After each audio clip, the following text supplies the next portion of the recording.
Hello and welcome to episode 183 of the Ego Chall Podcast. My name is Preston Byers, and as always, I'm joined by my co-host, Justin Binkowski.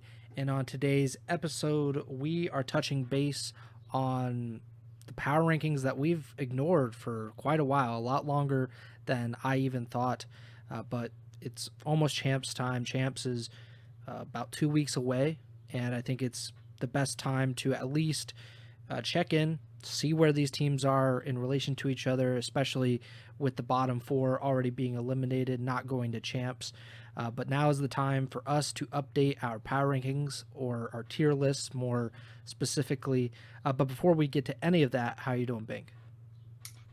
Doing all right. I don't got much to preface today. I think this is officially us kicking into gear with champs preview coverage. Last couple episodes, we've been kind of rounding out the regular season, even threw in a Black Ops 7 episode there with the recent title reveal and 3-minute trailer or whatever. So regular season's fully behind us now, basically, and we can focus on champs for the next couple weeks.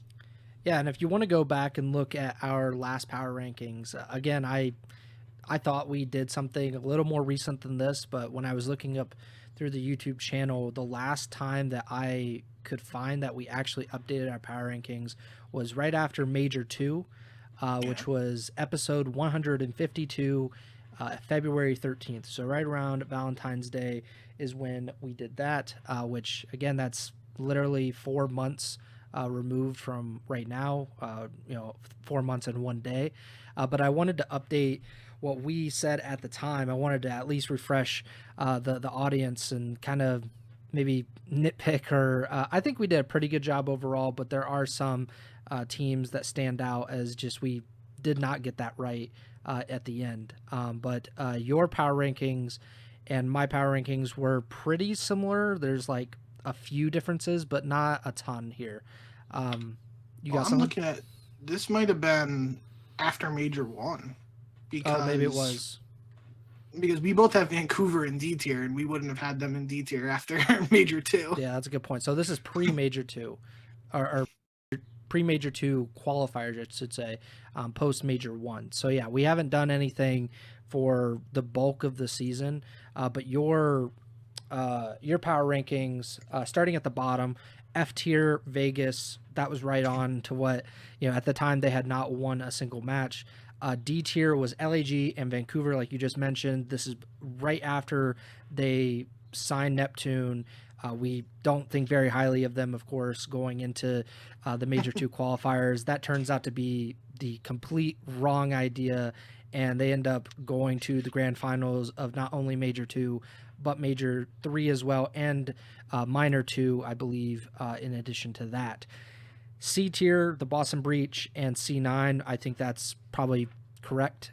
B tier, Carolina, which at the time that was correct, and it would be for a little bit longer. Toronto, Miami, and Minnesota. Minnesota is the one that sticks out here, obviously. They finished 9th in the standings at the end of the season, and it just did not go their way. But I do agree that they looked more promising at probably this point in the season. A tier, Optic, that aged really poorly for a while. I'm in the same boat as I'll detail in a little bit. And then S tier, Atlanta and LAT, which that makes complete and total sense because this is right after Major 1. It was about as close as it can get in the grand finals of that major. LAT ends up losing, so you could nitpick. You can say that Atlanta was better. Obviously, they were. Atlanta goes on to win Major 2. And then LAT rattles off Major 3 and Major 4. So really no problem with those being at the top of the tiers. Mine, pretty similar. I put names on my tiers, but at the bottom was, of course, which was Vegas by themselves.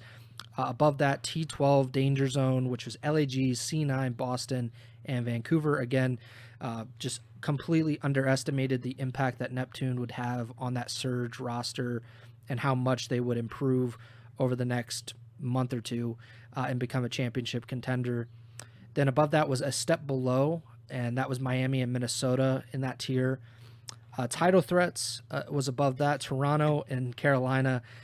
that did not age well really at all. Carolina was definitely not a title threat. They were like a top 4, top 5 team, but they could not beat the top 4, so that kind of rules them out of title threats. Toronto probably kind of in the same boat because I think they've finished top 3 at the highest, but they have never been to a grand finals to this point. And then Sunday stalwarts, one of these aged really well. LAT, of course, they pretty much going to championship Sunday. I don't think Major 2 they went to championship Sunday, but I think everything else they have. And they've obviously won 2 majors. Optic is the other one. They did not even get to a championship Sunday until... Actually, did they get to championship Sunday at Major 4? Yeah, they got 4th, right? Oh, yeah. So they got to Sunday, but it took a while, and it definitely was not panning out for the most part. And then at the top end, until proven otherwise, Atlanta, which obviously aged pretty well because they win Major 2 and have gone to 3 major grand finals this season. So that's what I wanted to at least tell the people about, refresh them. Any kind of overall thoughts on where we were, what our train of thought was, I guess, at the time of this power rankings update? No, I mean that's really the big ones that stand out is obviously we had Optic pretty high at the time, all things considered, with a top 8 placing. And I just checked, the Major 2 qualifiers were started on February 14th, so we did this right before the qualifiers started. So I'm pretty sure the Pred roster move would have been announced at this point by Optics. So that's probably what, we were probably like hedging our bet a little bit. Like, yeah, they got top 8, but now the champs winning roster is back together. Let's see what they can do.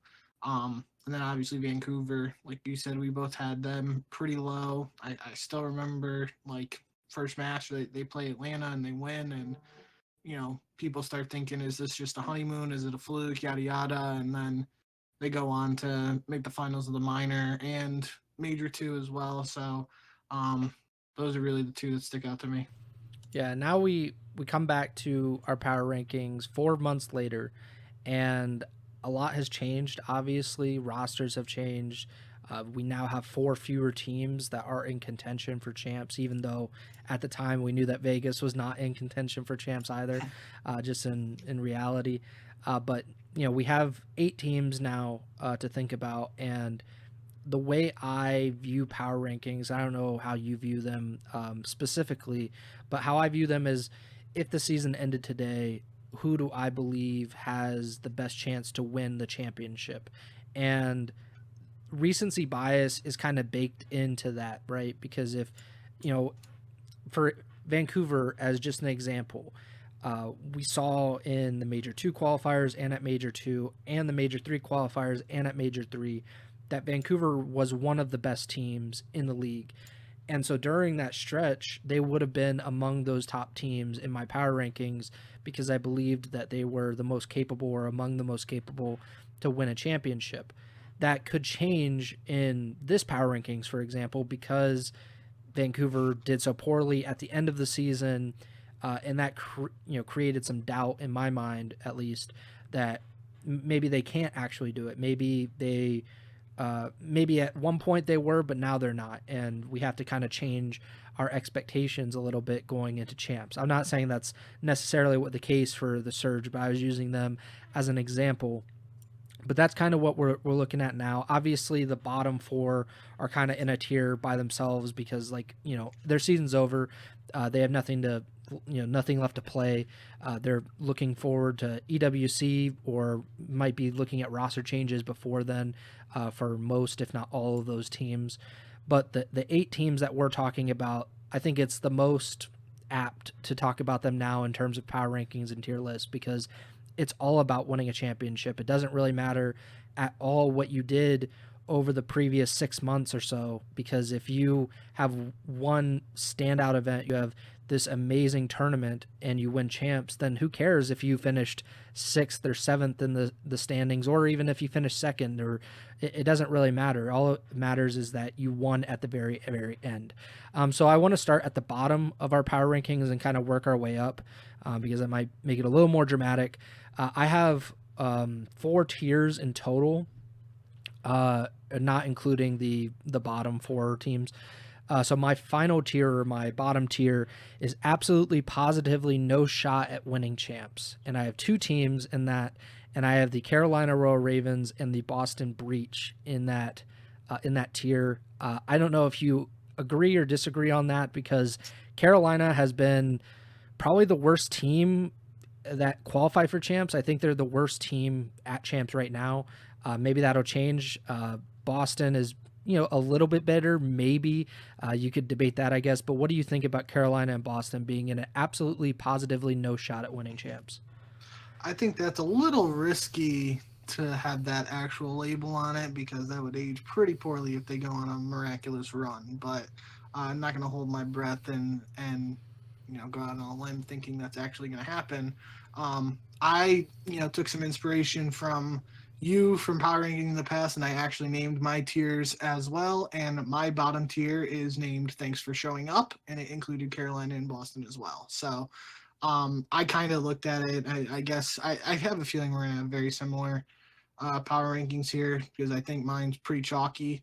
But I kind of thought about it like from a placings perspective, and I was like, seventh, eighth place at champs is probably going to end up being Boston and Carolina, unless the way the bracket shakes out and they play each other, then one of them would get top six. I think that actually might be the case. They might be 1-8 and no, because Boston's 7. I don't know. But regardless, there could be a world where they both don't get top 8 just because they play each other first round of the losers bracket. But if that doesn't happen, I expect them to get joint last. Yeah, I didn't really factor the actual placing in because of something like that, where you could have two relatively good teams that I think are maybe in the top four. They might play each other before they'd actually be in the top four in the losers bracket or something like that. It's also different because we only get this 8-team bracket once a season, so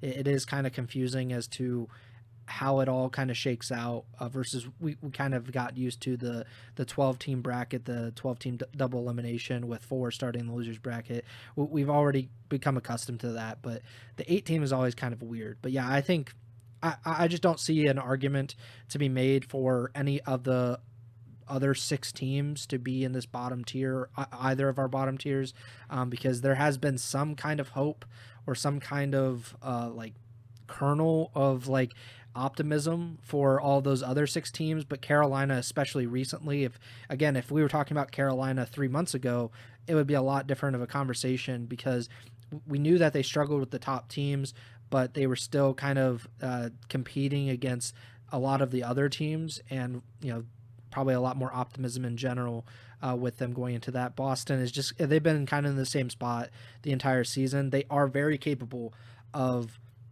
getting an upset. They beat LAT in the first round of Major 2. They beat Optic at the very beginning of the season online. They've had some really big wins. It doesn't feel like they're going to be able to kind of make this miracle run to the Champs Grand Finals. So I just don't expect them to have that. I have one team by themselves in my next tier. So this is the second to bottom, or the third tier of these 4. And I said champs contender if they signed Mercules, and of course is the Toronto Ultra. I've not been a believer in the Ultra all season long. You can go back to what was it, last episode or 2 episodes, probably 2 episodes ago now, where I actually predicted that they would make the first roster change of the season. Of course, they did not make a roster change at all this season, so that was a bad take by me. But it kind of illustrates what I thought about Toronto going into the year. And I just haven't been really swayed that this is a true championship contender. And obviously, the tier is champs contender if they signed Mercules, and I do believe that to be the case, to be honest. And that's no shot at the guys that they have there, but I just haven't seen anything that would really convince me that this team over the other 5 would be kind of worthy of being, a quote unquote contender. What do you think? Yeah, I somewhat agree. My second to last tier, I labeled it not sure what to expect, and I had Vancouver and Toronto together. Obviously, Vancouver made it to those grand finals at Major 2 and Major 3, but they had the top 12 placing at the last event. So that kind of like just has this little like, cloud of doubt around them or just uncertainty, however you want to phrase it. Um, and I mean, I could definitely see Vancouver making a run to even another finals potentially if they're able to get back in form. But just, I feel like we can't ignore Major 4. So that's why I got them down there with Toronto, and I do think I think a little more highly of Toronto than you. Just I've really been impressed by Joe Deceives, and I always show my boy Kleenex love, but I don't, I mean, maybe that is the whole Mercules thing, we talked about it at that time, like if there's any regrets or anything, they have to at least in the back of their minds in that camp be thinking like, yeah, what could have happened if we kept Mercules? What position would we be in now? And because of that, I don't know exactly what to expect from them at Champs. I do think they are the type of team with like the coaching staff and the system they have in place, which obviously is a really strong system when you can just throw in a young amateur player like Mercules for the first time and get third place at a major with no practice and an emergency situation.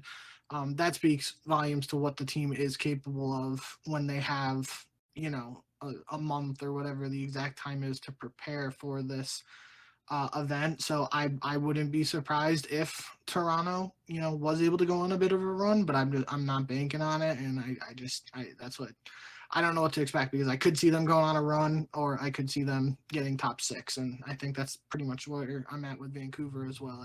They could make it to another finals, or they could get top 6. Noah Deckard in the YouTube chat. Uh, First message is hope you guys are having a great day. It said praise Taco or Paco. His last comment was, "What's Tor's placing? Didn't they come in second?" So they got top 6. Yeah, so they got top 6 at Major 1, and then they got third at Major 2 and Major 3, and then top 6 again at Major 4. Obviously, Major 3 was Mercules instead of Beans as well. So there is kind of like not an asterisk, but like it was not this roster that we're seeing at Champs either. So again, like 2 top 3 finishes, that's great. Miami also has 2 top 3 finishes, and the reason I have them below, for example, Optic, because Optic is going to be the one to be the weirdest of these teams. But the reason that I have Toronto below Optic is because of the ceiling conversation that we've had a few times, where I just think Toronto's ceiling is kind of that third place finish that they've gotten twice this season.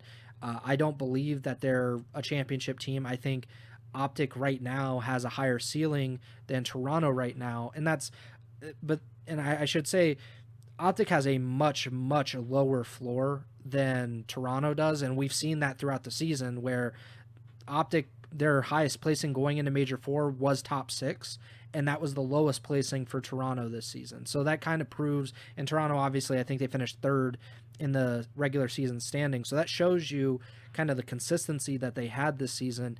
But at the same point, I don't believe that they can kind of rise above some of these other teams, even if they are a good team. And I should also mention real quick that this is an 8-team event. These are the best 8 teams, theoretically, in the league, and somebody's got to finish top 6, right? Like there's going to be a quote unquote good team, or a team that we did not expect to finish top 6 or to not even get to championship Sunday, and that's just kind of the way it goes.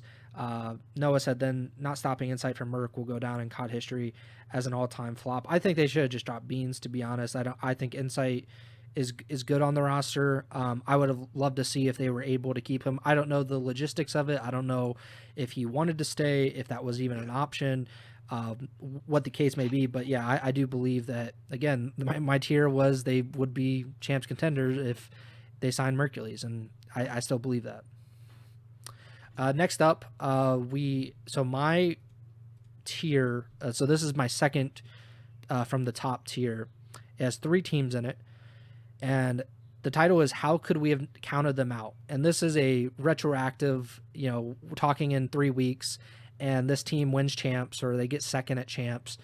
I believe that will be the the quote that will be used most often with them. How could we have counted them out?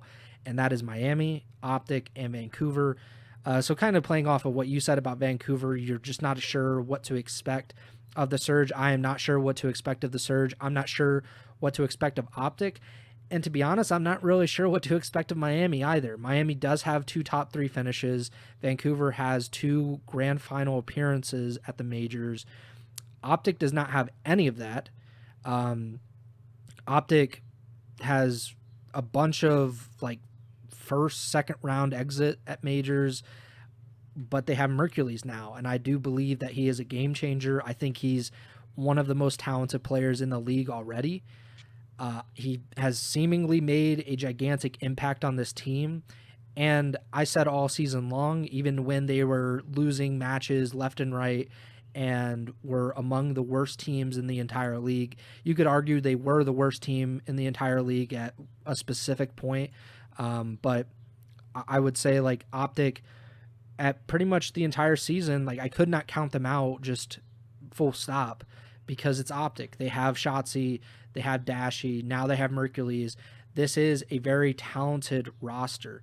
This is a team that just won champs a year ago when they looked like they were absolutely hopeless going into that event. So I just can't count them out. I can't say that they're not going to win, even though they have not proven that they can, 1, beat LAT, 2, beat Atlanta FaZe, 3, compete or be consistent enough to compete for a championship over an entire tournament. But I just can't count them out. What do you think about this tier? How could we have counted them out? Miami, Optic, and Vancouver. So yeah, I'm kind of. I just pulled up the bracket because I was thinking about it. So I definitely did these power rankings without considering the actual bracket. But I did my second from the top tier. I labeled it Sunday contenders because obviously 4 teams have to make Championship Sunday, and I had Miami and Optic in there. In hindsight, I sort of did that without considering Optic playing FaZe in the first round, and at the same time Toronto play Carolina in the first round. Um, so if we're doing like a placings based power rankings, like I think I would probably be more likely to switch Toronto and Optic just because of those first round matchups. Yeah, sure. Toronto is in a much more favorable position than Optic going up against FaZe. But end of the day, I didn't consider the bracket when I was doing this. This is more of a vibes based power rankings, I guess you can consider, just based on how the teams have performed recently and not necessarily considering their actual opponents heading into the champs. We'll get into all those matches and stuff more. So without really thinking about that, I do think, regardless of the first round matchup, Optic have a good chance to go on a run at this event. But at the same time, seeing that is a little scary that they play FaZe and then in theory they drop down to loser bracket. What if they just flop out with uh, you know, 2 straight losses? That'd be pretty devastating, and it would definitely hurt viewership, and a lot of Greenwall supporters would be upset. But end of the day, like, just heading into this tournament, Optics coming off their best placing with Mercules, they have had some time, or by the time we get the champs, they will have had some time to continue to work and practice and scrim with Mercules. And I feel like, if they hit top 4 with him with only a couple of weeks of practice and you add another month on top of that, they could get even better. And that's got to be a little scary for some of these other teams. And then, yeah, I mean, realistically, I think Miami is just, if, not even from a tier perspective, but, spoiler alert, we're both going to have FaZe and LAT at the top of our rankings. But right after them, I feel like Miami has to have the third best shot to win this tournament just based on how they've played of late. And as I've mentioned numerous times over the last couple months since they added Super, just the S&D has been phenomenal for them. And at a big tournament like this, we always mention it, it feels like it's not always the case, but a lot of times at champs, it feels like teams that play well in search, teams that have that clutch factor, they tend to do well, and we've seen that from Miami, especially of late, and that definitely bodes well from them to at least make Championship Sunday in my mind. Yeah, I agree. I should just mention the matchups real quick, just so people have it in the back of their minds. We won't discuss them at length or anything. Yeah, yeah. LAT versus Boston, Vancouver versus Miami, Atlanta versus Optic Texas, and then Toronto versus Carolina. So that kind of gives you an idea of like Toronto has like an easier path, quote unquote, to get to at least the second round, where Optic, they have a team that they have really struggled against for pretty much the last 2 years, and that just makes it a really difficult path to move forward. But yeah, that's what we're looking at, and then obviously in the top part of our power rankings, our tier lists, Atlanta and LAT. Mine is just true blue contenders. That's how I view them. These are teams. These are the only two teams that won a championship this year. These are the teams that obviously Atlanta wins major 1 and 2, LAT wins majors 3 and 4, and we saw 3 grand finals between these two teams. Vancouver is the only other team to even make it to a grand finals this season. So that kind of gives you the idea that, like, why would anybody else be in this tier? Why would you could argue, and I would say going into this event that LAT is probably ahead of Atlanta if you wanted to separate the two, just because we've seen LAT most recently beat FaZe in a grand finals on LAN, but at the same point, like, FaZe can't be counted out. They can't be even like, it feels almost like a 1A 1B situation more than a 1-2 situation. How do you feel about these two teams heading in? I mean, if I had to do again like a numbered based power ranking, I think right now with the recency bias, as I've mentioned during like our award show and stuff, like you have to give LAT the edge over Atlanta right now, and I do think I would, as opposed to doing one LAT, two Atlanta, I would probably side 1A LAT to 1A 1B FaZe. I butchered that, but whatever.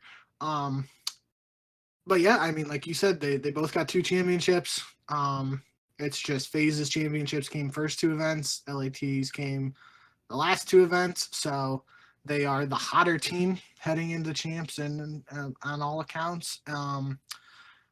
And again, like looking at those matchups, which I wasn't doing at the time, but just since we're on that train a little bit now, like Boston's given LAT some trouble this year, especially I think at Major 2. But if I had to pick between being LAT's playing Boston in the first round of champs or being FaZe playing Optic, even though FaZe have had a lot of success against Optic, I would much rather be playing against Boston than Optic at this point in the season. So that definitely is a little bit of a more favorable matchup, despite what the seeding and all that would, because FaZe Optic is a 2-7 matchup, but that, I look at the 3-6 matchup for Toronto and Carolina as, a little more lopsided than the 2-7, and usually based on seeding, that's not necessarily always the case. But yeah, I labeled it and my tier list nothing less than Sunday for these two teams at the top. I guess I could have done like nothing less than the grand finals, but that's a little like if they end up playing each other in the losers finals or something, then that is what it is. So I think at the bare minimum, if one of these teams doesn't make Championship Sunday at champs, there's been some massive upset or something wild gone on, and we did see it last year. They played in the losers bracket, and Atlanta got top 6, I believe. That was when they did the stadium showed like Draza and Scraps girls, and like turned into a WWE thing. That was kind of funny.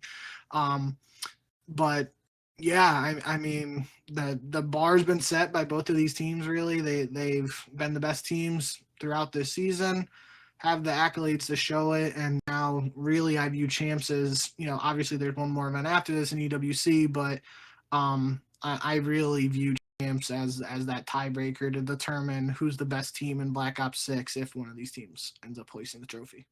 What you were saying about how you expect these teams to make it to Championship Sunday, and more specifically the grand finals, I totally agree. But like the path that they've taken to not do that at times, so like Major 2, for example, LAT doesn't get to the grand finals of Major 2, and they falter in the first round to Boston, the team that they coincidentally play in the first round at Champs, and then they get caught up again in the losers bracket. Which once you lose early in the winners bracket, it just makes your life so much more difficult. They cruised through Miami, Carolina, C9, and then they played Toronto in their fourth losers bracket match, and they still had to win another match after that to get to grand finals. Of course, it's a little bit different with an 18 bracket. It's a little bit shorter. At the same point, though, we've seen this multiple times. We talked about it for the first third 3/4 of the season, that there was like a number one seed curse, and that any team that went into the event with that number one seed would get knocked out in the first round. Of course, LAT kind of bucked the trend at the end of the season and kind of broke the curse, but I do think there is something to that. We could see it with FaZe as well, because like you mentioned, it is technically a 2-7 matchup between FaZe and Optic, but Optic is much better and much more adept to have that upset than most seventh place teams heading into champs. And then, what I was going to say about FaZe especially was in Major 3, they had a similar thing happen to them. They lose in round 1 to Vancouver, and then they beat C9, they beat Optic, and then they lose to Miami in game 5 in the losers bracket. Again, like, that's something that very well could happen, especially with a condensed bracket with 8 teams. You expect like teams like Boston and Carolina to kind of get knocked out pretty quickly, but then that leaves Miami and Toronto and possibly Vancouver. Those teams are really dangerous to eliminate you in the losers bracket. So I think that it's definitely not a guarantee. I think it's smart on your behalf to not say nothing less than grand finals, because champs is kind of weird like that. We didn't expect Optic to win last year, and they did, and it wouldn't be the most shocking thing in the world if one of or both LAT and FaZe don't make it to grand finals. It would be kind of shocking that one of them didn't, just because of the odds of that in general. But it's I think it's more likely than not that we have one of those teams get knocked out before then, which is it makes it exciting. That pretty much anything can happen at the biggest event of the year. I'll just recap our power rankings real quick, just so people, if you're short for attention span, I guess you can kind of fly through this. So your power rankings at the very bottom, obviously not at champs, Minnesota, C9, LAG, and Vegas. Then the next tier is thanks for showing up, Carolina and Boston. The tier above that, not sure what to expect, Vancouver and Toronto. The second from top tier, Sunday contenders, Miami and Optic. And then the top tier, nothing less than Sunday, LAT and Atlanta FaZe. My tiers are fairly similar, of course. So I had my not at champs tier, Minnesota, C9, LAG, and Vegas. The absolutely, positively no shot at winning champs tier, Carolina and Boston. Champs contender, if you sign Mercules, Toronto. How could we have counted them out?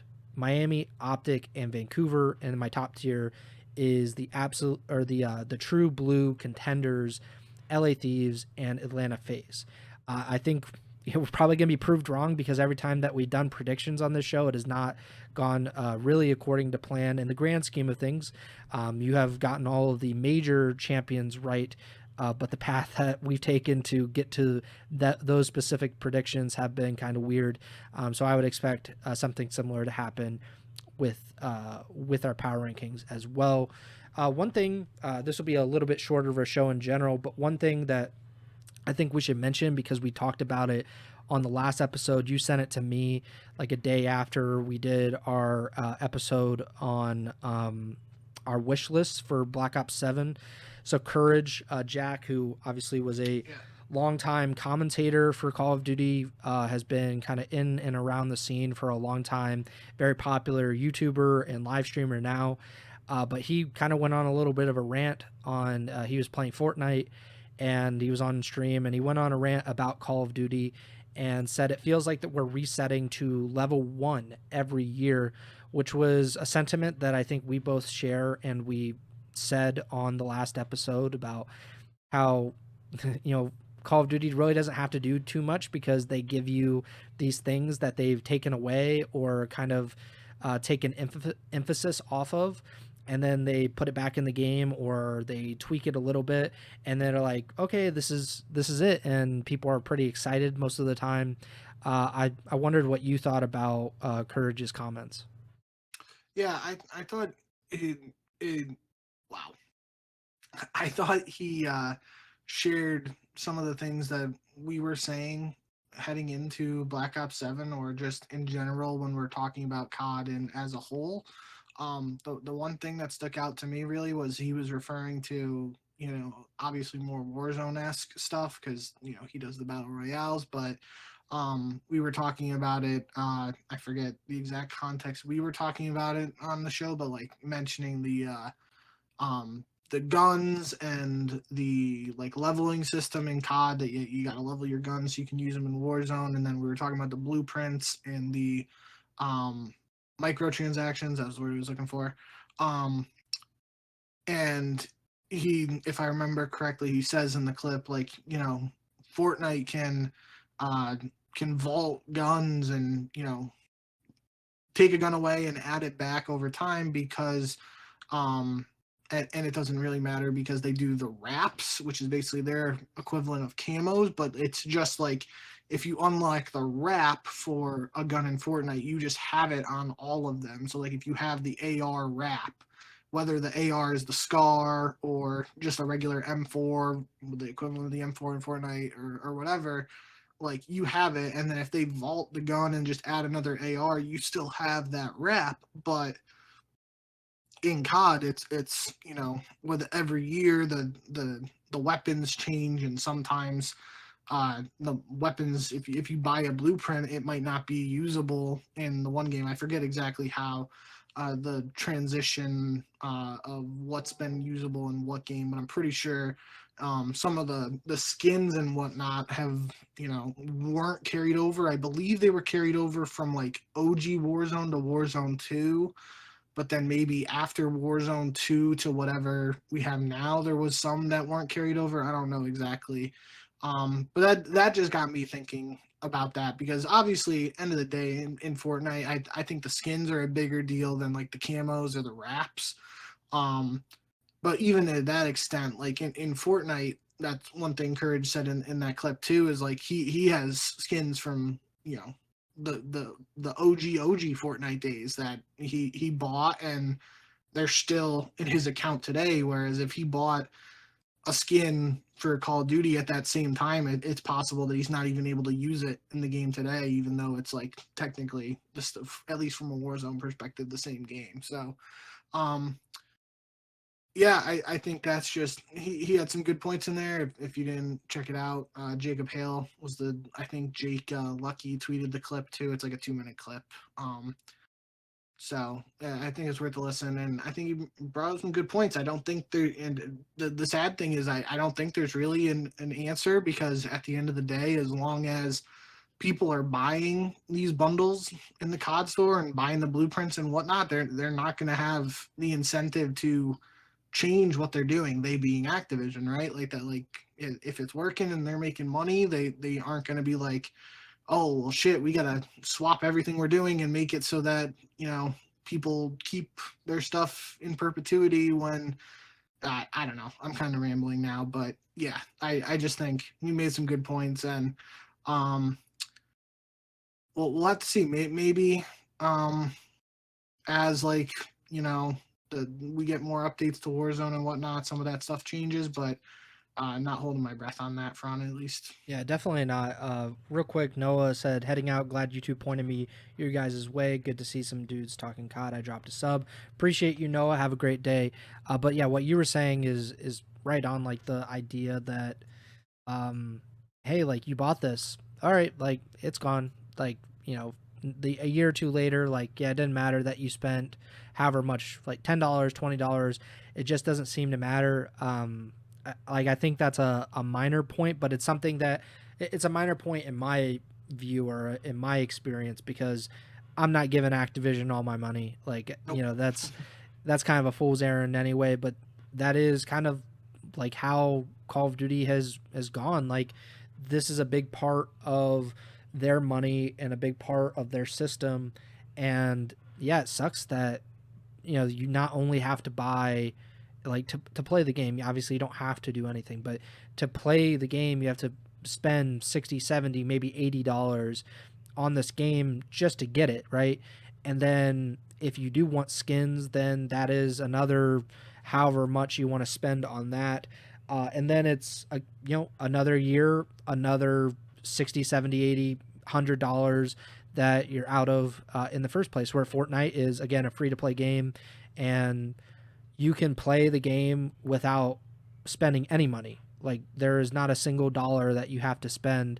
Again, if you want to buy the battle pass or you want to get specific skins, then you can do that. But I think there's a lot of like upfront cost with Call of Duty, and the least that they could do is make it more user friendly as you kind of continue on in your COD journey. If you are to maybe you never play another multiplayer game, but you just keep getting Warzone, for example, then I think they should kind of reward you for that and keep you, along the chain. Like, what if you were able to kind of go back and get your Black Ops 2 skins or your MW3 skins and play with those even in like MW3 like 2023 or Black Ops 6, Black Ops 7. I think that would be really fun. I know a lot of those skins have been like reissued at some point in the past, but I think that it would just be a better way to kind of keep people engaged and feel like they're not just throwing money away or burning money the instance that they buy it. But that's Now COD. you got me longing for my Cherry Blossom MSMC in Black Ops 7. So if that doesn't happen, it's all your fault. Yeah, I mean, if we had COD Mobile, I'm sure we would have it now. So, one last thing, I saw a rumor that Uplink might be returning, which I don't like. Oh, There was a rumor that kind of on the point we were just making that you might be able to carry forward the weapons and the operators that you have in Black Ops 6 into Black Ops 7. Of course, this is all rumors, so again, it might not be anything. There was another thing about wall jumps and like potentially having like another feature in the movement, which that would make sense if Uplink were to return. What do you think about? And we talked about like the potential third game mode for competitive on the last episode, how control has been pretty bad basically since BO4. CTF has been about as hit and miss of a classic game mode as you can get over the years. What do you think about a potential uplink return in BO7? yeah. I mean, I like Uplink. I hesitate to get excited about it potentially returning if it is a true boots on the ground game. Like you said, I mean, what I envision is like, those basketball, what I don't even know if it's like an actual league or whatever, but it's like the ones where they have the trampolines or like the launch pads right by the basket, but like Yeah, the other slam like, ball. yeah, whatever, like the other 40% of the court isn't all trampoline or whatever, but like Yeah. around the paint and whatnot is like, in theory, you could do something like that. And as I think, you know, gridiron, I it had the element of being able to throw it, but there's just it's not the same when you're throwing it like on a line as opposed to like some of these throws the guys were doing, like throwing it over buildings and stuff. That was so cool. And I was never good at those throws, but I loved going for the interceptions. Like, a guy throws it, you got to time your jump to try and stop it from going in. That was my favorite part of Uplink back in the day. But I do think, as opposed to just running into a portal on the ground or whatever, sort of like blitz, like if there was some sort of like launch pad or whatever, and then in theory, like the defender could use that launch pad if you're jumping up, and like if you like melee them in air, like maybe that like cancels out the dunk and would be the equivalent to a block.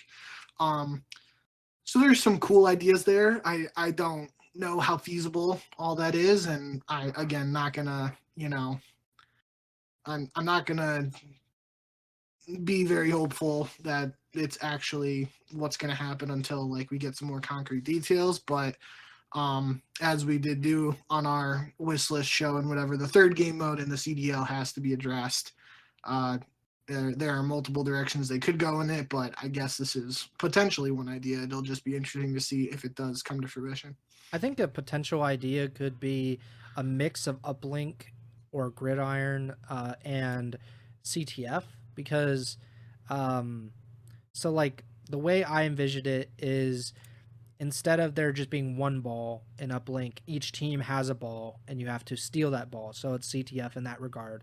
And the way to score is to either take it back to your base and run it in, which would be CTF, or to throw it in from a distance, which would get you probably fewer points, more points. I don't know if that would, I don't know which one would be better, but something along those lines where you could get those big throws. Obviously, you'd have to, like, I don't know how you would make it more entertaining or to have those exciting throws that we saw at one point. But I think there is something there, especially if, like CTF, like you can kind of burn out the timer. Like I'm not really exactly sure how it would work, but I think there is, like there is some kind of idea with the game modes that we have tested out over the years. I think there's something there that we could hopefully turn into an exciting third game mode for competitive, because Uplink was like probably the most unanimously liked third game mode for a long time. I was never a huge fan, but like I'm a small minority in that. CTF obviously was very well liked for a long time as well, but I just don't know if it works the same. Maybe it'd be different if they went the Halo CTF route where you have to hold the flag and you don't get to use your gun. Yeah. Like I don't know if that would change things. I think that's something they should test out, to be honest, just to, especially because now it's all under the same company in Microsoft. So like I don't know what the legal situation would be for just straight up stealing that idea for CTF, but I'm sure it would be a lot easier when you're under the same company versus competing companies. But I think something along those lines could work. What do you think about those ideas for a potential third game mode? Yeah, I mean, I guess I don't. I mean, it's interesting to consider, like, if there would actually be any legal thing keeping COD from doing something like that. Like, I feel like that's not. I don't know. I'm not a lawyer, not going to pretend to be a legal expert or anything like that. But I mean, CTF has been in COD before, so I feel like if they just did like a change like that, it wouldn't result in legal stuff. But there was that whole thing that we didn't ever get a clear answer on, but there was that Grand Prix map in MW2 and obviously the hotel map that were like seemingly based on real locations, but like hotel was allowed to be used in the CDL and in the racetrack map wasn't, and this was all allegedly. We never got confirmation on it. So there have been weirder legal situations that haven't really made sense to me in the past. So I'm not gonna, pretend like it's not totally impossible. But I mean, I like CTF. I do agree that especially in World War II, there were times where it got a little boring when it was the stalemates and you just had your flag in your base, and then it was a 3v3 on the map with the flag guys just camping and hiding basically. But I don't know if that would be the same when in today's day and age, because like the way some of these kids move and the way they shoot, like it might be harder to do that. Like, you think about someone like Geo, like he finds like a weird angle and he can just beam you across the map if you're not like fully careful of where you're hiding with the flag. And then, Simp and Abizi running a flag would be kind of electric. So I'm for CTF if we can get it to work. I just do agree with the people in the community who feel like at times it could get boring. So I don't have a really good answer on that front. I think that's really end of the day. There are options for a third game mode. Even control is an option, but they're just not great. Like if we bring uplink back, there would inevitably be something that people would find to complain about. Same with if CTF came back, people would complain still. So I really don't know what the answer is. I think the only way to really solve the stalemate issue in CTF is to just allow teams to cap flags even when their own flag is out, because then you don't have the issue of, oh, okay, like this team is just camping in their base now and we can't capture flags. Like obviously it would still make the game difficult, it would still slow the game down, but you would still get the scoring involved and you wouldn't slow down the entire game. I know there is one flag CTF. I don't think it would really work in competitive. I think it would just kind of become the same issue probably, or a similar issue. I was thinking about like what if TDM or kill confirmed. Like I know we mentioned this on the last Yeah. episode, but like I would like to see it tried in preseason, like at the beginning of the season. I want to see the CDL say, hey, like we're testing out these game modes. We would like pros to scrim on TDM and kill confirmed and control and CTF and whatever. Maybe uplink is in there, maybe it's not. But like we're gonna test it out. We want to live stream these tests. We want to see what works, what doesn't, what the viewers like, what they don't like. I think that would Call of Duty in general, we this was a long time ago that we talked about it, but we said that the CDL and COD has a transparency issue. I think that would go a long way in bringing the audience and the viewers into the process, without even really making them a part of the process, right? Like you could just say, hey, like we're gonna test it out, we're gonna live stream it, we're gonna show you what we're doing while we're doing it.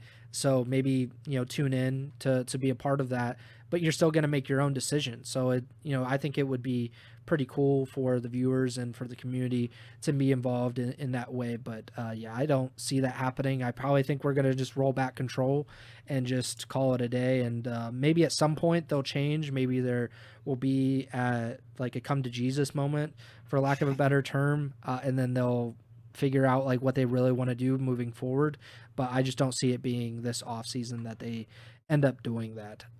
But yeah, that does it for me. Like, did you have anything else that you wanted to talk about before we wrap up? Just one thing I saw, Breaking Point, shout out Breaking Point. I've seen Temp's been doing these interviews with uh, some pros. I saw him do. There was a clip on Twitter of him talking to Estriel, where Estriel was like explaining when he started competing, and he joked he thought he was going to be a Warzone pro and be the next Aiden. So I thought that was kind of cool. But an hour ago, Tremi sent it to me. So shout out Ego Chall correspondent Tremi. Breaking Point tweeted that Temp was interviewing Theory. Obviously, Theory, most recently known in the CDL era as the coach of Paris Legion and maybe Vegas Legion. I don't know if he actually, I think he did Yes, I believe coach so. when they were Vegas, but during his playing days, known for being on Team Caliber, was infamously. I don't know if it still stands, but he at one point he had the lowest KD for a player who won an event with like a 0.7 when they won back-to-back events at the start of World War II with Kenny, Accuracy, and Money Cheen, I believe. But the clip here with Temp and Theory is telling a story about either like the early days of Black Ops 3 or like during a playtest or something, and said that an Activision dev was trying to get them to use shock charges. And in the clip, Theory is like, the guy says like, yeah, you can just throw a shock charge down and it'll lock down a lane for you, so you don't have to worry about that lane and you can go somewhere else. And I can't believe, like, even Theory says in the clip, like, we haven't been using claymores for 15 years and you want us to use shock charges to effectively do the same thing, when, the shock charges technically, I mean if you don't have like flak or whatever, a claymore could kill you, but the shock charges are so annoying in pubs, like just not being able to move. And there was I don't remember if it was in Black Ops 3, but at one point, maybe it was in one of the more recent games, where like your gun would just start shooting. So like if you were going on a flank or whatever, like you'd show up on the mini map just by running through something that a guy threw on the ground. Like I can't believe there was actually Well, I shouldn't say I can't Yeah, believe, but you can believe. um, that I guess that does further illustrate the disconnect that's seemingly there between the Call of Duty developers and those making the decisions for COD Esports. Yeah, I mean that's I think it was BO4 if I remember correctly. That was the one that was really annoying with Mm-hmm. shock charges and stuff. But I also saw something on Breaking Point that they were having the conversation about will the pros GA active camo or heat wave like abilities in BO7? They 100% will. They are like we think about the If you GAs that can. yeah, I guess that's true. But like in BO4 there were GAs, but it is way worse now in terms of like how much expanded it's been, and I think that's really just the pros being very annoyed in general by the devs, probably because of conversations like that with Theory outlining it. You know that they know that the devs really don't know what they're talking about in terms of competitive at least. But yeah, there will be something like there it only takes like a pro saying like like this is like really OP. Like there's something with it. Like I get aim assist. Like aim assist turns off with active camo or whatever. But like there's gonna be something. It might not be those two specific. Like specialists, but if specialists are back in BO7, you can be rest assured that that some of them at least will be GA'd. I mean, even in IW, I'm trying to think of like they were using that. I'm pretty sure it was called the Centurion, and it was like that white pillar that you would put down on the map, and it wasn't like a trophy system. I honestly forget what it does, but like they were using that in FTL jump, which was like you would just like dash forward, Yeah.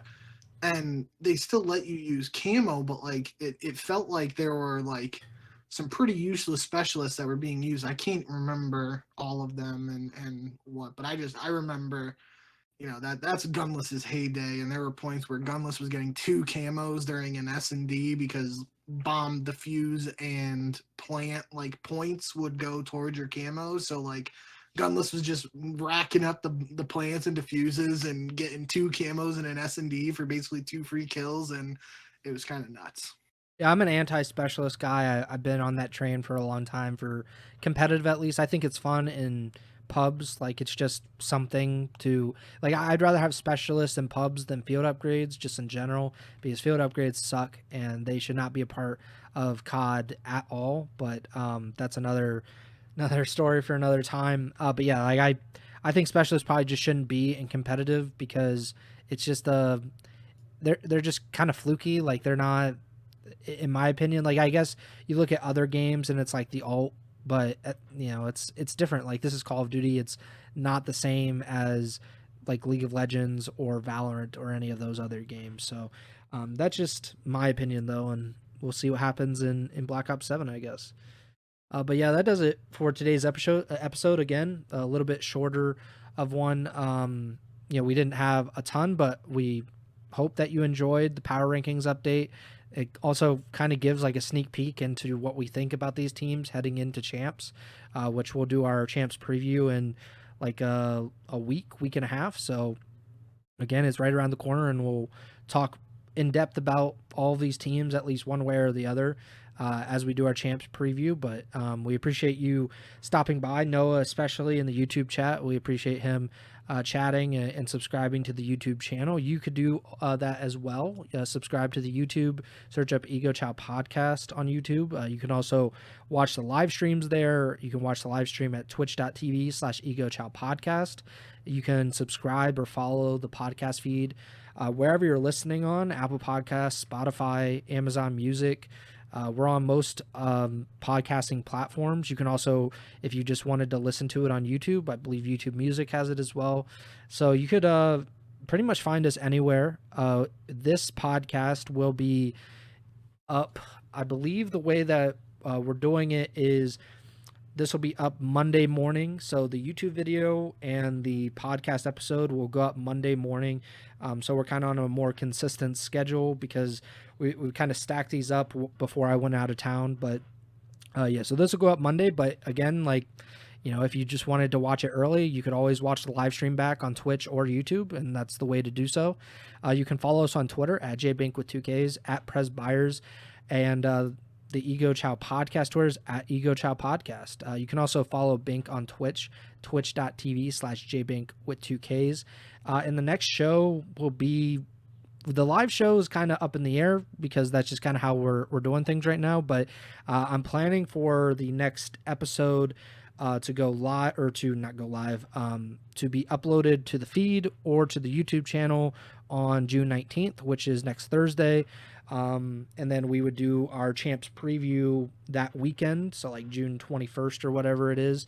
So then it would give our viewers and listeners like 4 or 5 days before champs actually starts to listen to it, to kind of get a hold of. I'm sure that'll be quite a long episode in general, but that's kind of the plan right now. Obviously, we have Legacy Check that I think I mentioned that on either last episode or 2 episodes ago, but gonna talk about the legacies that are kind of on the line, like what is on the line for a lot of these players heading into 2025 champs. And then we'll talk about champs just in general with the champs preview a few days after that. But I'm kind of done rambling, done talking just in general. I appreciate everybody that stopped by. Bink, take it away.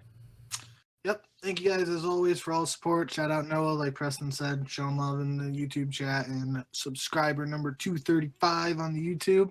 But yeah, officially in champs gear for the Ego Chall podcast, at least. And I'm pretty excited for legacy talk, because I think there's multiple directions we can go in with this for, basically everyone. But obviously there are some bigger names and some one-time champs who could become multi-time champs, and multi-time champs who could go to 3 rings, or stuff like that. So it should be a good time. I'm excited for that one. And then once we do that, we got our preview show going more in depth on all the individual matches that we know about in the first round and whatnot. So yeah, champs is coming up quick.